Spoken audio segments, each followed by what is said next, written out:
Olá pessoal, bom dia, boa tarde, boa noite. Estamos começando mais uma edição do podcast MVP, o podcast do Startups, toda quarta-feira no YouTube e nas principais plataformas de áudio. Sejam muito bem-vindos. Para quem não me conhece, eu sou Gabriela Del Carmen, repórter do Startups. E hoje eu estou aqui com Monique Evelyn, cofundadora da Inventivos, plataforma de formação, conexão e investimentos em empreendedores. Ela é investidora anjo, empreendedora, autora, escreveu um livro sobre empreendedorismo feminino. É um dos tubarões do Shark Tank Brasil. Enfim, temos aí uma lista grande de apresentações, de adjetivos. Monique, seja muito bem-vinda e super obrigada pela sua participação. Obrigada a vocês. Acompanhe o universo e o ecossistema de startups através do conteúdo de vocês também. Então, obrigada pelo convite. Maravilha. Boa, Monique, obviamente eu quero muito ouvir sobre o seu momento atual, o momento da Inventivos e as suas perspectivas de mercado, mas para a gente começar, conta para quem não te conhece ou para quem te conhece mais por cima, assim, como é que você caiu no mercado de tecnologia e inovação, Porque você empreende desde muito nova, se eu não me engano, o seu primeiro projeto foi quando você estava no ensino médio, então como é que foi esse se descobrir empreendedora? Ah, legal. Tem um ponto que eu sempre brinco, por ser de Salvador, talvez, que a gente sempre entendeu tecnologia não exclusivamente como tecnologia digital, Então, Salvador e os empreendedores daqui sempre olharam para o universo de tecnologias sociais, tecnologias ancestrais, e agora, claro, a gente acompanha o mundo com tecnologias digitais. Então, quando você cita que eu comecei a empreender no ensino médio, sim, foi isso, em 2011, aos 16 anos, muito no lugar de tecnologias sociais. Como é que eu crio soluções relacionadas à geração de renda, educação e direitos humanos para o território que eu atuava? No caso, Nordeste de Amaralina, que é um bairro que eu nasci, e depois se expandiu pela capital baiana, então não deixou de ser tecnologia. Depois eu entendi a possibilidade de alcançar mais pessoas. Agora, para alcançar mais pessoas que saíssem dessa fronteira do meu bairro e também da cidade, eu precisava de tecnologias digitais. E a partir dos 18, 19 anos, eu comecei a entender quais caminhos me levariam a gerar mais impacto com outras pessoas do Brasil. E agora, ultrapassando também um pouco mais a América Latina, Estados Unidos principalmente. Mas foi muito num lugar de eu só posso aumentar meu impacto positivo se eu alcançar mais pessoas. Qual a melhor forma? Com tecnologias digitais hoje. Então, essa mudança foi juntar as ancestrais, sociais e digitais para fazer o movimento que eu tenho feito hoje. E aí, quando é que você começou a falar em startup de fato? Foi nessa mesma época? Não foi. Demorou um pouco. Eu tenho 29 anos hoje e aos 25 eu comecei a olhar com mais atenção para startup. Por quê? Tem dois pontos aqui, Um, que em 2015 eu criei junto com o meu atual sócio, o Lucas Santana, uma rede social na época que chamava Rede Social Ubuntu. O foco era como é que a gente consegue ter debates, conversas e diálogos que não fossem 8 ou 80, como acontece geralmente em plataformas como Twitter, por exemplo. E também como é que a gente se relaciona com vários que você conhece, tem também acesso a referências de mercado e por aí vai. Então a gente criou em 2015 a rede social Ubuntu, com mais de 10 mil usuários. Hoje eu consigo falar o termo usuários. Na época, não. Para mim, eram 10 mil pessoas que estão numa plataforma digital fazendo aquilo que eu gostaria, aprendizagem colaborativa. Então, não vi o nascimento da rede social Ubuntu numa perspectiva de startup e muito menos numa perspectiva de negócio. Em 2016, eu crio, junto com o Lucas também, a Kumasi, que até então era o primeiro marketplace para afroempreendedores de moda e acessório, e ali a gente queria desenvolvimento econômico para a comunidade negra, considerando que a gente movimenta mais de R$1 trilhão aí por ano, quando o assunto é consumo. Então, nosso foco principal foi criar um marketplace com afroempreendedores. Ali, a gente entendeu que poderia ser o início de uma startup, o modelo que a gente estava fazendo já nasceu na perspectiva de negócio, o modelo de negócio estava desenhado, só que tinha um porém para a gente ter descontinuado tanto a primeira iniciativa, a rede social Ubuntu, quanto a segunda. A gente descontinuou a rede social Ubuntu porque a gente realmente não fez e não criou como negócio. Então não tinha métrica para saber se eu estava indo bem ou não. Eu colocava tempo, esforço, energia e dinheiro em algo que eu não conseguia medir. E a segunda coisa da Kumasa é que, por mais que tivesse modelo de negócio, empreendedores vendendo na plataforma, o nosso custo, né, de aquisição de cliente, o famoso CAC, estava muito alto, considerando que toda vez que algum cliente queria comprar na plataforma, perguntava, eu posso comprar como uma pessoa branca?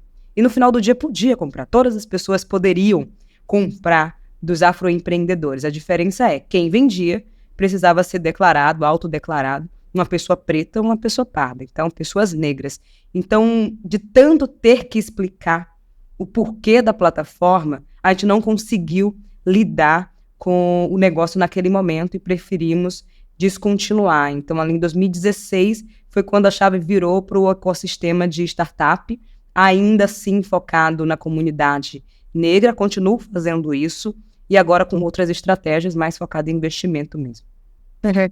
E aí, como é que a Inventivos, né, nasce quando? Né? Quais que foram as suas motivações? Uma boa pergunta, porque com esses... De 2011 até 2020, muita coisa aconteceu, né? De 2011, né, que foi minha primeira iniciativa, porque eu também não me via como empreendedora, até 2020, tiveram alguns acertos, alguns erros. Se a gente for ver separadamente a rede social Ubuntu e a Kumasa, de forma isolada, realmente foram desistências e erros. Agora, se a gente vê na linha do tempo, se a gente consegue pegar a jornada de Monique Evelyn na linha do tempo, esses erros foram aprendizados para criar Inventivos de agosto de 2020, que era o auge da pandemia. Por quê? A rede social Ubuntu, a premissa era comunidade. O foco principal é como é que a gente cria uma comunidade onde pessoas com interesses parecidos realmente pudessem trocar entre si, independente de onde essas pessoas morassem, considerando o território brasileiro. Então, a Inventivos nasce como comunidade. A segunda coisa foi... a gente entendeu que a Kumasa e o Marketplace, considerando produtos, pensando escala e o investimento em marketing era muito maior, a gente entendeu a possibilidade de pegar o Marketplace e colocar dentro da Inventivos, mas muito no lugar de serviço. Como eu posso oferecer e contratar serviço de outros empreendedores que fazem parte da comunidade. E ainda assim, como é que a gente prepara os empreendedores para conseguir crescer seus negócios. Então, no auge da pandemia, agosto de 2020, eu pego meu caderninho, que eu anoto tudo que eu crio e penso no dia a dia, e resgato o que não deu certo. Né? 2015, isso aqui não funcionou como eu gostaria. Talvez se fosse em 2018, pensando software livre, venda de dados, a gente brigava muito por isso, né? De tipo, não podemos vender os dados das pessoas como outras plataformas fazem, né? As famosas Big Techs. Talvez em 2018, considerando que Mark Zuckerberg ele foi para o tribunal porque teve a venda de dados de mais de 80 milhões de usuários para uma empresa de campanha política nos Estados Unidos, talvez as pessoas olhassem com mais atenção para a rede social Ubuntu. Então, o tempo, o time do negócio estava totalmente equivocado, a linguagem estava errada, e assim nascem Inventivos para ser esse lugar de formação, de conexão e investimento, considerando os erros que eu cometi nos outros negócios. E um ponto importante é que a gente focou muito na conexão, porque a gente sabe que empreender é solitário.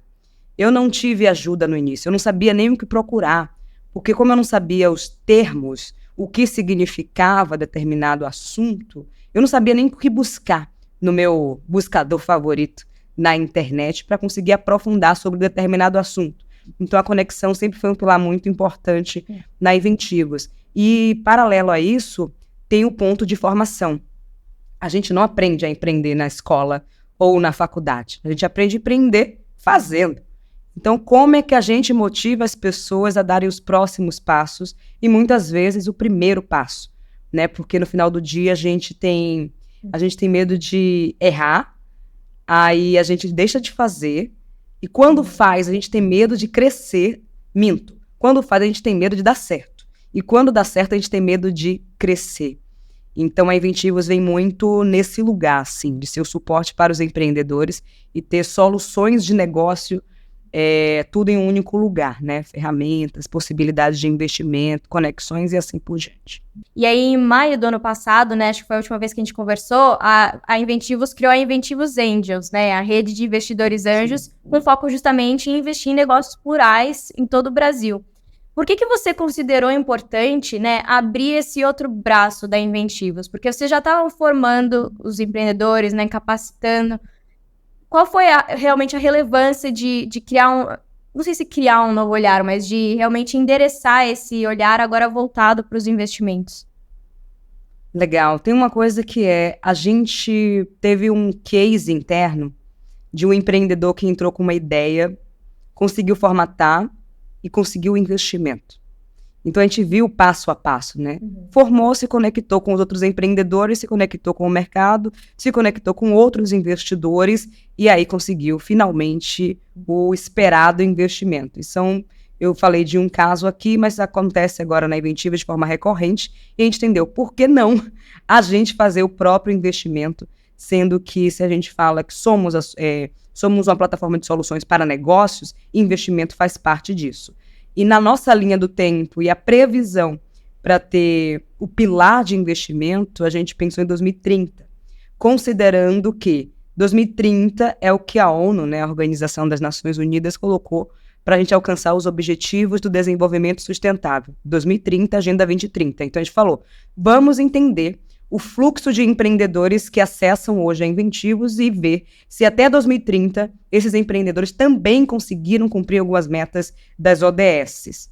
Só que tivemos um adiantamento por conta do sucesso que estava sendo os empreendedores membros da nossa comunidade. Já estavam conseguindo investimento por fora, por que não a gente auxiliar e fazer o próprio investimento? Tanto que eu comecei a fazer investimento, eu e Lucas, né, de forma individual, e a gente entendeu que tinha uma rede próspera de investidores negros também, espalhados não só no Brasil, mas pelo mundo, que estavam interessados em fazer investimento em negócios liderados principalmente por empresas, negócios liderados principalmente por grupos subrepresentados. E quando eu falo grupos subrepresentados, nós estamos falando de pessoas como pessoas negras, pessoas periféricas, mulheres negras, mulheres cis, mulheres transgênero, LGBTs, QIAP+, e por aí vai. Por que isso é importante? Porque existem diversos dados, gente. Investir em diversidade faz o retorno de investimento ser inclusive mais rápido. Tem um dado que diz, a cada $1 investido numa empresa liderada por mulher, volta 74 centavos de dólares. Mas, quando a gente pensa em empresas lideradas por homens, esse número é muito menor, né? Então, não é sobre apenas uma questão de justiça social, racial e de gênero. Tem a ver com dados. Os dados mostram que o investimento em empresas lideradas por grupos diversos, o retorno é muito mais rápido do que grupos considerados não diversos. Então, a gente entendeu que dava, sim, para fazer um 360 e ser o primeiro aporte ali financeiro dos membros empreendedores que estão na Inventivos hoje. E aí o anúncio foi, né, vai fazer 1 ano agora. O que avançou nesse 1 ano? Desde que vocês criaram a rede de anjos, o que você destaca como conquistas? O investimento que a gente fez, se a gente for ver 2023 de maio, né? Eu estou até desconsiderando o Shark Tank Brasil. Inclusive, a gente fez investimento médio de 5 milhões. Esse é um valor significativo, considerando que somos novos no universo de Club Deal, hoje no mercado, e a possibilidade que a gente está tendo de expandir nossa rede, né? Eu e Lucas, como cofundadores da Inventivos, a gente fez um investimento, o primeiro investimento numa empresa dos Estados Unidos, com uma liderança que é brasileira, mas mora lá há um tempo, e todo o time é também de grupos subrepresentados. A gente fez esse investimento junto com o astro da NBA, que é o Baron Davis. Hoje ele está aposentado, mas ele faz grandes investimentos em negócios também de grupos subrepresentados nos Estados Unidos, e agora a gente está fazendo investimento conjunto lá, e agora a gente quer trazê-lo para cá, espero que dê super certo, mas a expansão da nossa rede de contatos fora faz com que a gente não precise convencer tanto os investidores de outros países que é importante investir em diversidade e negócios liderados por pessoas diversas. No Brasil, a gente tem uma dificuldade maior, porque a gente tem que explicar que racismo reverso não existe, a gente tem que explicar que não é porque a pessoa é preta que a gente está colocando dinheiro. É também por isso. O negócio é bom o suficiente para a gente analisar com atenção. E o melhor de tudo, que ela também faz parte daquilo que eu acredito. É uma pessoa negra que lidera negócios prósperos no país. Então, A nossa rede deixou de ser só Brasil, fico muito feliz com isso. E em março, por exemplo, vai ter um evento da ONU focado em gênero, e estarei participando, fui convidada pelo Pacto Global da ONU, onde a gente vai discutir sobre financiamento com a perspectiva de gênero. Como é que a gente consegue pensar a equidade também no ecossistema de investimento? Então, assim, é um movimento que a gente começou a fazer no ano passado, mas os frutos, né, a gente já está conseguindo ver no decorrer do ano, a gente nem completou um ano ainda, e a gente está vendo uma possibilidade de um novo produto no quesito Inventivos Angels para facilitar com que as pessoas consigam fazer isso sem necessariamente a gente precisar ficar intermediando, porque também é trabalhoso, é muita coisa, mas dá para a gente fazer isso de uma forma mais automatizada e as pessoas fazerem investimento considerando perspectiva de gênero, de raça, de classe e de território também, porque uma coisa que a gente olha muito são pessoas e empresas das regiões Norte e Nordeste. Senão a gente concentra o dinheiro em um único lugar, e nesse caso o dinheiro está concentrado em São Paulo. Legal. E queria até aprofundar, né, nessa questão que você trouxe, porque nos últimos anos houve um aumento de iniciativas voltada para investimentos em grupos subrepresentados, né? Existem algumas ações que são essenciais, mas ainda quando a gente olha o dinheiro mesmo, né? Tipo, o fluxo de capital, os valores são muito inferiores, né? Tipo, não é a mesma proporção. O que também não faz sentido nenhum, porque falando do recorte de pessoas negras, a maioria da população tá com uma menor quantidade de investimento na mão, né? Então, como é que você enxerga primeiro, né, esse problema e como amenizar essa diferença tão grande do fluxo de capital? Esse é um ponto curioso, né? Se a gente for ver o que você trouxe, somos a maioria, mas não reflete em quem recebe investimento e também que valor é esse, né?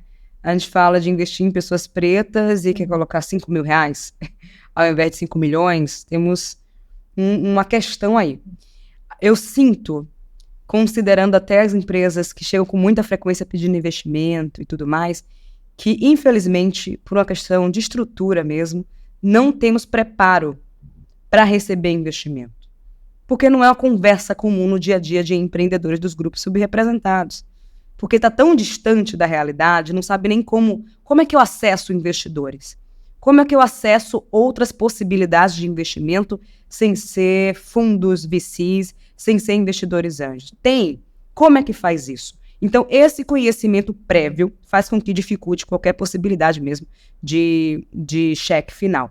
A segunda coisa é que nem todo negócio está preparado para receber investimento porque não fez etapas anteriores. Porque também a gente não aprende isso. Ou seja, não validou a solução anteriormente, não entendeu se a demanda realmente é essa para o mercado, não desenhou estratégias melhores de marketing, de vendas e por aí vai, para depois chegar na etapa de investimento. Então, claro, a pressa e a sede de precisar mesmo de dinheiro para não ver o seu negócio morrer faz com que a gente atropele algumas etapas. Por isso que a Inventivos não é só investimento.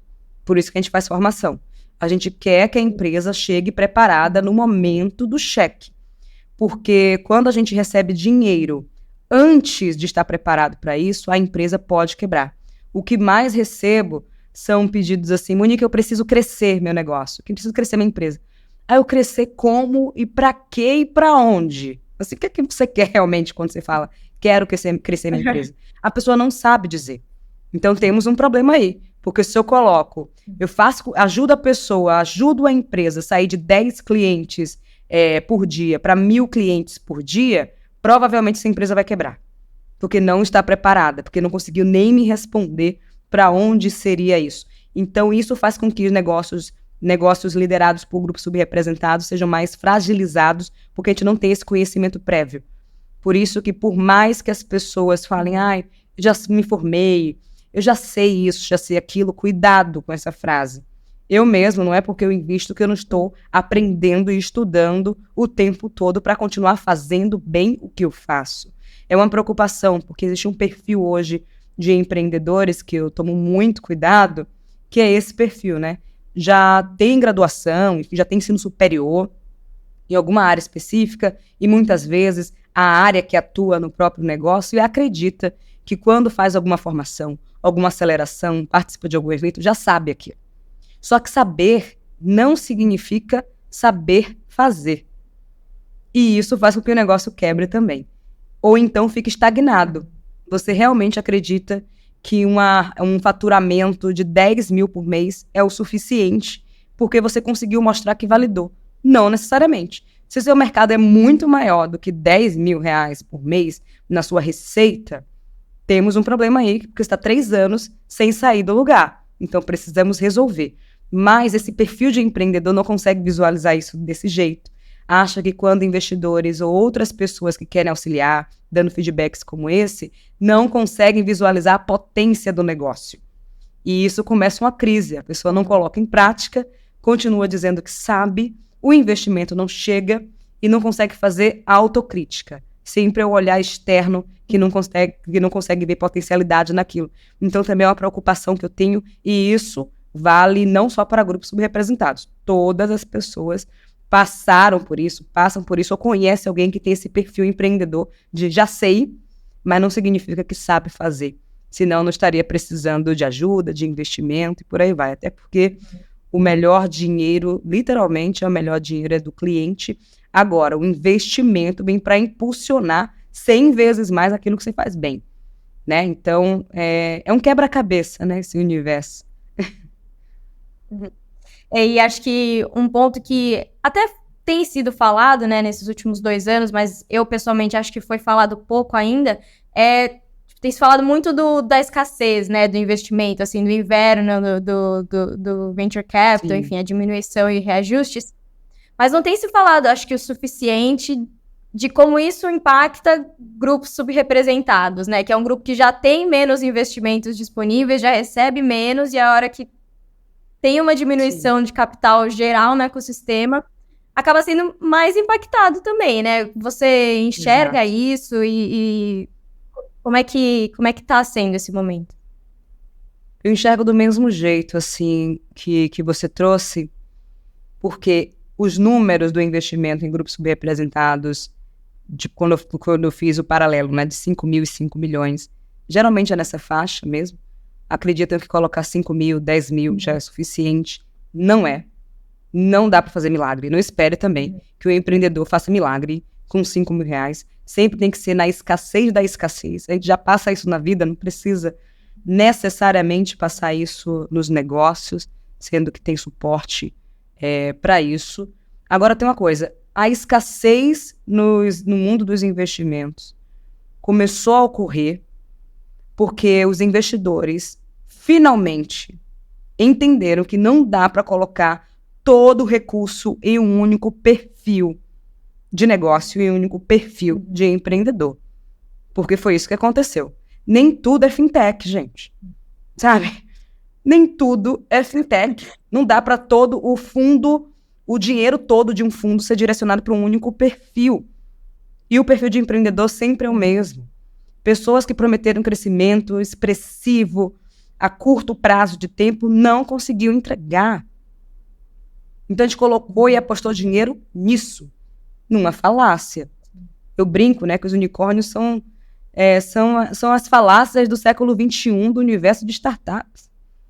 Porque no primeiro susto, que foi segurar o dinheiro, não conseguir rodada, não provaram que conseguiriam parar de pé.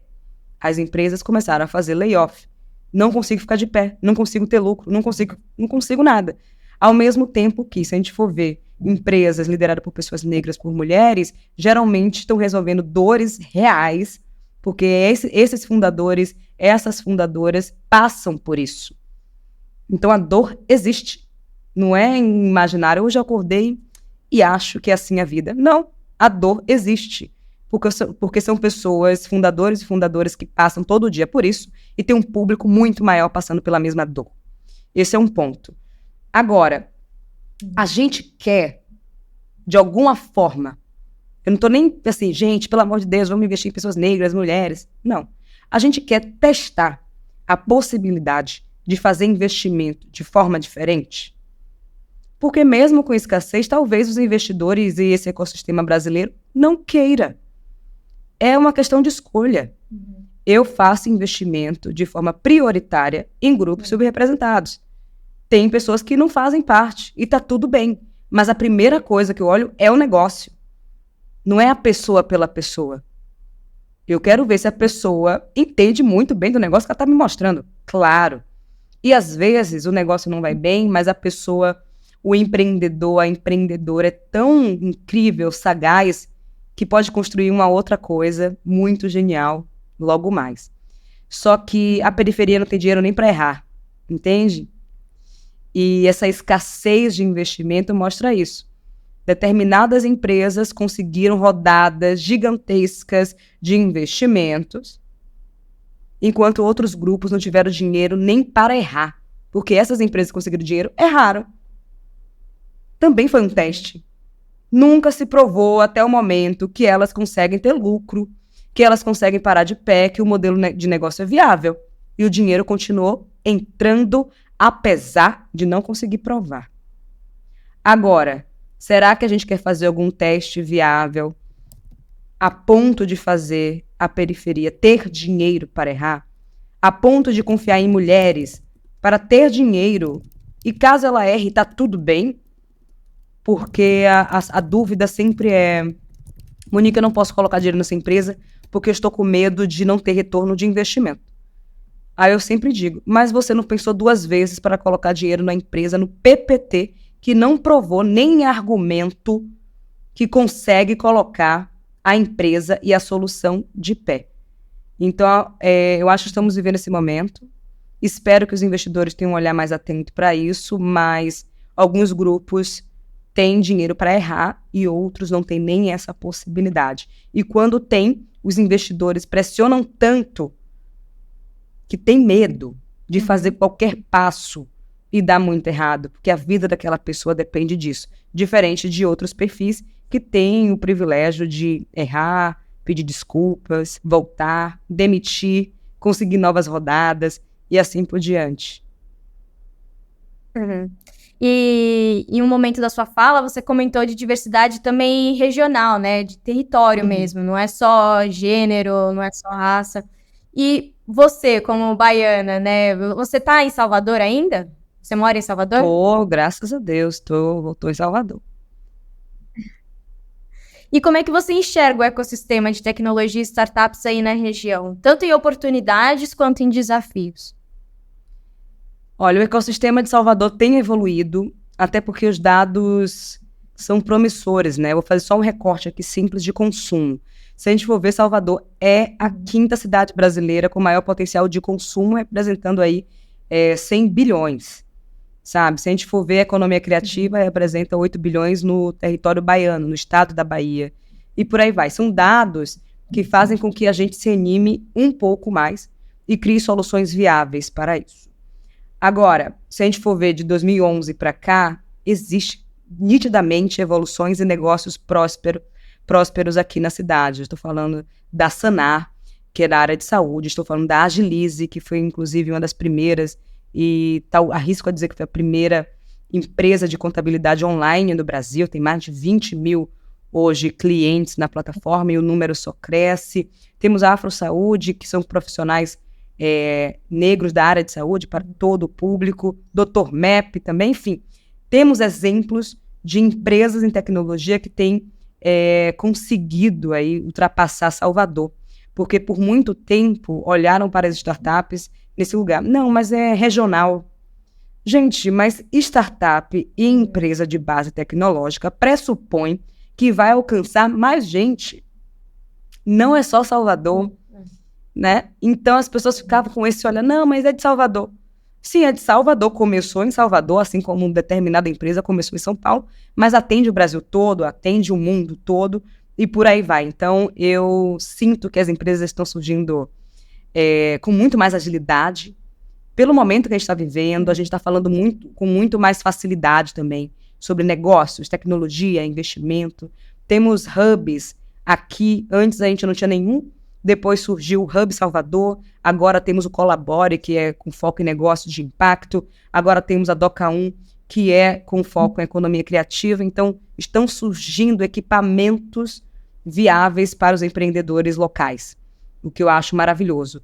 Tanto que um dos nossos pilares ali no Inventivos Angels, quando investidores, principalmente dos Estados Unidos, querem fazer investimento no Brasil, a gente começa por Salvador, né? Porque, além de tudo, Salvador tem as práticas ESG, práticas raciais que o mundo deveria copiar, porque somos a cidade mais preta, né? A gente faz um carnaval que é um carnaval sustentável. E qual é a startup que poderia fazer funcionar reciclando mais de 100 mil toneladas de resíduos? Solos. A gente tem soluções para isso, de logística reversa, e outras cidades não têm. Tem empresas que até hoje não conseguem fazer logística reversa, mesmo sendo uma grande empresa. Então, eu sinto que a agilidade está sendo mais incrível, dá para ver a olho nu, em diferentes áreas, porque o talento, se a gente for ver talento de cidade, as pessoas olham para Salvador e acreditam que é só verão, parte cultural e de festas. E tudo que eu citei aqui não tem necessariamente a ver com isso, né? Estou falando de economia, estou falando de saúde, tecnologias digitais. Dá para a gente também tirar esse olhar pré-conceituoso de que Salvador é só festa, Salvador também é negócios, e negócios prósperos, que geram empregabilidade, desenvolvimento local, e por isso que eu resolvi voltar. Boa. Vamos falar de Shark Tank? Porque acho que é um ponto importante aí da sua história também. O que te motivou a aceitar, primeiro, né, esse convite, e também não sei se tem, né, mas qual você diria que é a sua missão como jurada? Quando você entra lá no estúdio, vai conhecer aqueles empreendedores, assim, quais são os seus objetivos? Eu aceitei o Shark Tank porque eu neguei 2 vezes anteriormente, né? A primeira vez foi quando me chamaram para fazer um teste para ser apresentadora. Tava vendo, qual seria o novo rosto da apresentadora do Shark Tank. Neguei porque eu achava que não era isso no meu momento, né? Isso foi em 2022. 2021. Então, não estava nessa fase de voltar para a comunicação, apesar de ter feito o Profissão Repórter da Rede Globo por 1 ano e meio. E a segunda vez foi quando chegou no e-mail da Inventivos algumas pessoas falando, faz a inscrição para o Shark Tank, e o time deles fazendo curadoria para ver quem poderia fazer a inscrição. E por aí vai, e a gente negou como Inventivos. O convite era para fazer para eu, como empreendedora, apresentar Inventivos no Shark Tank Brasil. E neguei também. Falei, não acho que é o nosso perfil apresentar no reality show. E o terceiro convite já foi para ser Shark, porque não teria outro, eu acho. Ou seria nenhum convite, ou para ser Shark. E ali eu pensei muito, eu tô com 29 hoje, eu comecei com 28, né? Eu pensei muito o que seria potente levar para aquela cadeira. Cada pessoa, cada tubarão, independente se é no Brasil ou no mundo, porque são 40 países, né? Eu sou a mais nova aí até o momento, já faço 30 das edições pelo mundo, que meu foco é negócios que também geram impacto. Meu foco também são negócios que também são liderados por grupos subrepresentados. Meu foco são negócios de base tecnológica. Então é um perfil que eu não tinha visto ainda no Shark Tank Brasil. Aí eu falei, eu não preciso mudar a forma que eu costumo fazer negócio, não preciso mudar a forma que eu faço meus investimentos. A diferença é que o jeito que eu faço negócio vai ser televisionado agora. Então, quando eu pergunto, faço qualquer pergunta relacionada à diversidade, faço qualquer pergunta que é meu universo também sobre branding, é o jeito que eu faço o negócio. É isso que eu acredito. Eu acredito na construção de marca de uma empresa. Então, se eu pergunto sobre isso, é porque eu realmente quero saber. Então, eu aceitei muito por isso, assim, por vários motivos, esse é um, e tem um lugar de mostrar que você não precisa ser herdeira, porque eu não sou, você não precisa ser herdeira, você não precisa ser bilionária para começar a fazer investimento nas empresas. E também eu sou uma mulher preta, jovem, nordestina, com dreadlocks meus, com cabelo raspado nas laterais, sentada e mostrando que eu sou investidora e o dinheiro é meu. E por o dinheiro ser meu, né, eu preciso pensar exatamente em qual negócio eu vou colocá-lo. Então, não vou dizer sim para tudo. Porque, inclusive, é um equívoco. Eu tenho tese de investimento. Então, eu priorizo negócios de base tecnológica. E depois eu vou fazendo check ali mental, quando o empreendedor entra, em outras partes da minha tese de investimento. Então, aceitar foi muito nesse lugar, assim, de ter uma pessoa que também olhe para a diversidade, para impacto, para a marca e para startups. Uma pessoa que é a cara do Brasil, sabe? Eu sou o Brasil. Por mais que os telespectadores não estejam acostumados em ver investidoras como eu, e considerando os dados, né? Estamos falando de mais de 80% dos investidores anjos no Brasil são homens brancos, mulheres representam menos, e se a gente fala mulheres negras, nem aparece. Eu sou o Brasil, eu sou uma pessoa que veio do Nordeste de Amaralina, de Salvador, ainda estou fora do eixo São Paulo, preta, a maioria do Brasil, não sou herdeira, entendo a importância do impacto de diversidade e também gosto de fazer dinheiro. Por isso que eu analiso cada empresa que aparece ali. Hoje a gente tem uma média de 1 hora, 2 horas, né, para analisar os negócios que aparecem na hora da gravação. Claro que as pessoas vão ver menos, 5 minutos, 7 minutos no máximo, mas é o único tempo que a gente tem para avaliar e dizer sim. E é importante eu continuar num programa como esse, apesar de comentários racistas e xenofóbicos. É o meu trabalho. Eu só estou fazendo literalmente o meu trabalho. A diferença é que agora é televisionado. E falando da sua tese, né? Você comentou negócios de impacto, empreendedores que se preocupam com a marca, né? Mas em relação a segmentos, assim, tem algum setor que te atrai mais? Não necessariamente que você invista mais, mas que você goste mais? Sim. Eu tenho olhado com muita atenção agora para a health techs, né? A área de saúde, a área de educação, e também a parte não necessariamente de fintechs, mas de soluções econômicas e financeiras, digamos assim, que estão surgindo. Porque eu acho são poucos segmentos que conseguem gerar impacto imediato na vida das pessoas. Quando eu falo de educação, a educação é um consenso, todo mundo precisa de educação. Quando eu falo de saúde, o impacto é imediato, sabe?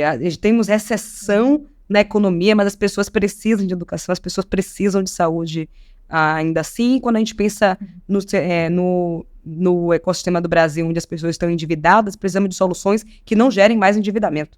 Então, tenho olhado muito para a área financeira, de saúde e de educação, com muito mais atenção agora. Espero que também no programa apareçam health techs por aí, edtechs na seleção, na torcida. E por pura curiosidade, aparece bastante de segmentos variados? Ou você tem sentido... É muito, assim... mais... bem variado e talvez a gente não encontre necessariamente startups. Assim, isso é bem difícil para mim, porque as pessoas precisam se inscrever, né? Em 2023 eu não podia falar, se inscreva, por favor. Este ano eu vou fazer campanha, gente, façam sua inscrição, por favor. Porque as pessoas não se inscrevem mesmo, então aparece muita gente, segmento de alimentação, produto, que não tem nada a ver comigo e com minha tese, assim, são negócios que eu não olharia no dia a dia. Então, eu abro mais as sessões quando eu estou no programa. Eu invisto em coisas que não necessariamente eu investiria se aparecesse na minha caixa de e-mail, por exemplo. Mas, ainda assim, eu sou fiel à tese de investimento. Eu não posso sair dizendo sim para todo mundo. Primeiro, a dinâmica é a seguinte: nenhum tubarão sabe quem são os empreendedores. Isso é assustador. Eu só sei quando aparece ali e abre aquela porta, como todo mundo. Ninguém sabe nada antes. Então, se eu fico dizendo sim no primeiro episódio, no segundo e tudo mais, quando aparece uma startup pedindo 5 milhões, eu não vou dizer não, porque eu já coloquei os 5 milhões em outros lugares. Entende? Então, é complexo. mas eu sou mais flexível no Shark porque tem uma variedade de negócios, não só startups. Então, por exemplo, teve uma empresa Beguin, que é uma empresa de produtos para bebidas, ou seja, tem as frutas, tem a fruta sob demanda, então assim, você quer litros e litros de frutas de morango, maracujá, a gente consegue entregar nos seus eventos, por aí vai. Tem as espumas, tem algumas especiarias e por aí vai. Então a gente diz que são drinks de verdade em segundos, né? Essa foi a empresa que eu briguei pra investir, assim. Tipo, cara, eu juro, eu invisto em vocês, vamos fazer coisas, posso te ajudar com marketing, te coloco no Carnaval de Salvador. Mas eles não seguiram comigo, seguiram com outros tubarões, e no decorrer do ano passado, eles entraram em contato com o meu time, depois de ter conversado, claro, com outros tubarões que falaram sim no programa, e entenderam, me acompanhando, né, porque é difícil também, as pessoas não me conheciam ali, para dizer sim ou não, para mim, tá tudo bem. Depois que eles viram minha jornada e como eu poderia realmente ajudar, em outubro do ano passado, eles entraram em contato e a gente fechou o negócio. Então, investi, virei sócia dessa empresa, que não é o segmento de startup, mas eu acredito na Beguin. Eu consigo hoje, inclusive no meu casamento, testei o produto para ver se realmente funcionava, porque é uma questão de custo de tempo, né? Diminui o custo de tempo do consumidor. Eu não quero estar num evento e pegar uma fila enorme para pegar uma bebida, um drink. Sendo que eu posso fazer isso em 5 segundos e ser da melhor qualidade possível. Então, eu olhei para esse lugar e olhei para o ecossistema que eu tenho atuado, que é Salvador. Salvador precisa muito disso. Rio de Janeiro, lugares de festa, de férias, é o que mais tem demanda. Então, no meu caso aí, foi demanda de mercado, não necessariamente startup. Então, essa flexibilidade eu tenho tido e tenho quando estou sentada na cadeira do Shark. Boa, legal. Caminhando aqui pro final da nossa conversa, né? Mas queria saber prioridades para 2024. Aí, tanto de inventivos quanto de Monique Evely. O que a gente pode esperar para 2024? Olha, como eu falei, eu estou olhando muito para o lugar, para o território da saúde, da educação, a parte financeira. Me associei aí como consultora a um grande fundo, um dos maiores fundos da América Latina, na parte de saúde, e hoje, por exemplo, Salvador é uma das cidades, a cidade, na verdade, que mais tem oportunidade de investimento em saúde, porque, infelizmente, os serviços e as soluções que temos hoje não conseguem atender a demanda da população. Então, vamos ver se vai surgir coisas na área de saúde. A segunda tem a ver com a educação, e eu penso muito em novas lideranças. E quando eu falo de liderança, eu sou uma liderança do meu universo de atuação. Você é uma liderança no seu universo. Como é que a gente prepara mais pessoas, mais jovens, inclusive, porque eu comecei com 16 anos, a pensar em construir soluções, sejam elas no terceiro setor, seja ela no setor privado, tanto faz. Eu tenho olhado com atenção para isso. E eu não quero passar de 2024 para colocar em prática um programa direcionado para a gente formar lideranças em diferentes segmentos. No meu caso, principalmente no setor privado, que a gente precisa cada vez mais. E ano passado eu suspendi um pouquinho a minha agenda em participações em grandes fóruns internacionais e por aí, fiquei só em eventos estratégicos de inovação e tecnologia, mas eu acredito que é complementar. Então, eu abro mão este ano de ir para o SXSW para poder discutir financiamento em empresas lideradas por mulheres, por exemplo, na ONU, né? Então, essa agenda vai ser uma agenda recorrente. E a Inventivos também está seguindo algo semelhante, onde a gente não tinha lançado ainda até o momento, mas para fazer o 360 funcionar da melhor forma, vamos iniciar um programa de aceleração durante o ano inteiro, algumas turmas, não só uma. Vamos começar em março, com 20 startups que a gente vai selecionar de Salvador e região metropolitana. E essa parceria a gente está fazendo junto com o governo britânico. Então, foi anunciado recentemente o investimento no Brasil para a gente acelerar o empreendedorismo, cibersegurança e também pensar questões climáticas. Então, vamos focar em startups lideradas por mulheres de Salvador e região metropolitana, e quem sabe a gente faz investimento no final da aceleração. Então, vai ter esse ecossistema não só Brasil, mas o ecossistema de inovação do Reino Unido também vai apoiar essas startups. Começamos em março e eu brinco que esse programa é início, meio e sempre. Enquanto existir, a gente vai continuar colocando em prática. Então, só isso que eu posso falar até agora. E desse programa, você falou que começa em março já, mas quem quiser participar, como é que faz? Vocês ainda vão anunciar isso? Ou a gente vai anunciar, que é a primeira mão, inclusive. A gente vai anunciar em breve, vai ter uma página só do programa para fazer as inscrições e vai ter lá todos os critérios, mas essa primeira turma a gente quer que seja, sim, liderada por mulheres, e também estágio inicial, startup, né, em estágio inicial, para a gente acompanhar em médio prazo e ver a possibilidade de investimento no final da jornada. Monique, super obrigada, adorei nosso papo, obrigada pela sua participação, pelo seu tempo, por todos os insights aqui no MVP, acredito que para todo mundo ouvindo também tenha sido bastante enriquecedor. Para você que nos acompanhou até aqui, obrigada pelo seu tempo. Não se esqueça de indicar o podcast para amigos, famílias, colegas de trabalho, enfim. Toda quarta-feira um episódio novo no YouTube e nas principais plataformas de áudio, com as maiores referências do mercado de inovação e tecnologia. E também não se esqueça de acompanhar a nossa newsletter e todas as notícias que saem diariamente lá no site do Startups. Obrigada de novo, Monique. Obrigada a vocês e vou continuar acompanhando todos os conteúdos que vocês publicarem. Obrigada. Valeu, gente. Tchau, tchau.